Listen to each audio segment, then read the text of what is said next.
దేశం ఎంతో గొప్ప దేశం.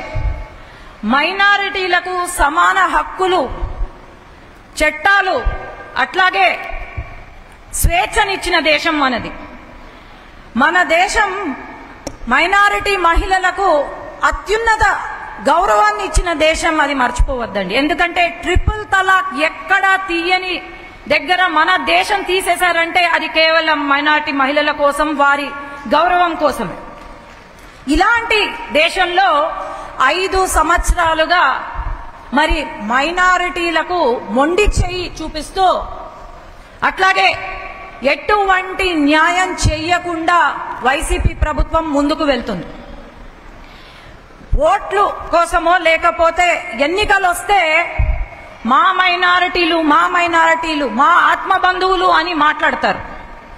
ఈరోజు మైనారిటీల గురించి, వారి న్యాయం కోసం, వారి సంక్షేమం కోసం పోరాడిన ఏకైక పార్టీ తెలుగుదేశం పార్టీ అని నేను తెలియజేసుకుంటున్నాను. ఎన్నో హామీలు కురిపించారు జగన్మోహన్ రెడ్డి గారు.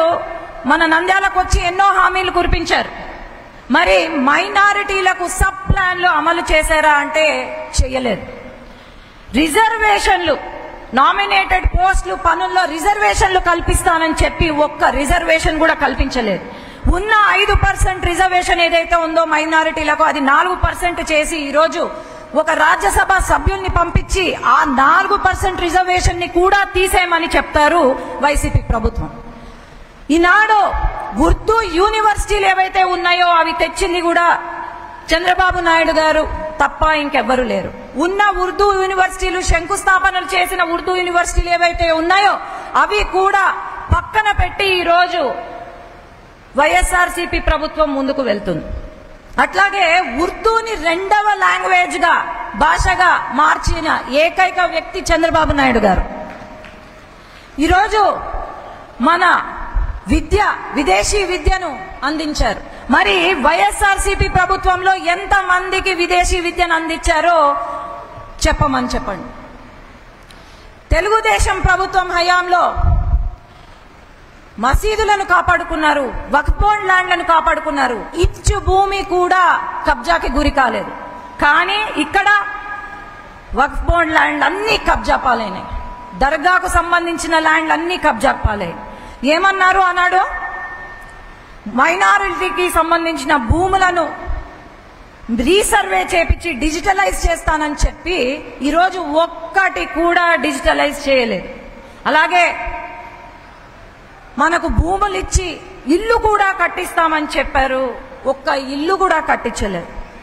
ఈరోజు మాట్లాడతారు సిఏఏ గురించి మాట్లాడతారు. అసలు సంబంధమే లేదు, ముస్లింలకు సంబంధమే లేని సిఏఏ అంటే కూడా ఏందో తెలియని వ్యక్తులు మాట్లాడతారు. కేవలం సిఏఏ అంటే పాకిస్తాన్, ఆఫ్ఘనిస్తాన్. ఈ రోజు మీరు ఉన్నారు కాబట్టి చెప్పాల్సి వస్తుంది.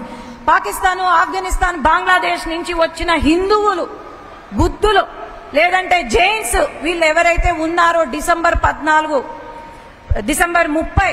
2014 లోపల ఉన్న వాళ్లకు ఇక్కడ సిటిజన్షిప్ ఇస్తానని చెప్పారు తప్ప ముస్లింలను ఎక్కడా కూడా ఇన్వాల్వ్ చేయలేదు, వాళ్ళను పంపిస్తామని చెప్పలేదు. కాబట్టి అందరం కూడా అర్థం చేసుకోవాల్సిన అవసరం ఉంది. ఈరోజు మైనారిటీల సంక్షేమం, మైనారిటీల హక్కుల కోసం పోరాడే ఏకైక వ్యక్తి చంద్రబాబు నాయుడు గారు, ఏకైక పార్టీ తెలుగుదేశం పార్టీ. కాబట్టి ప్రతి ఒక్కరు కూడా మీ ఇంట్లో వాళ్లకు చెప్పి, ప్రతి ఒక్కరు కూడా ఓటు వేపించి సైకిల్ గుర్తుకి మన ఫారూక్ గారు ఈరోజు మైనారిటీల పైన ప్రేమ అని అంటున్నారు. మరి ఎందుకు నంద్యాల జిల్లాలో, నంద్యాల అసెంబ్లీలో మరి ఒక ముస్లిం వ్యక్తిని ఈరోజు ఎందుకు ఎమ్మెల్యేగా ప్రకటించలేదు? అదే గుర్తించి మన తెలుగుదేశం పార్టీ అధినేత ఫారూక్ గారిని ఈరోజు ఎమ్మెల్యే అభ్యర్థిగా పెట్టారు. ఒక చిన్న సమస్య వస్తే వేలాది మంది ముస్లింలు వస్తారు. మరి ఫారూక్ గారు మీలో ఒక మనిషి, మీ కుటుంబంలో ఒక మనిషి. కాబట్టి ప్రతి ఒక్కరు కూడా ఫారూక్ గారికి మద్దతు పలికి, అలాగే ఎంపీ అభ్యర్థిగా నాకు మద్దతు పలకవలసిందిగా కోరుతున్నాను.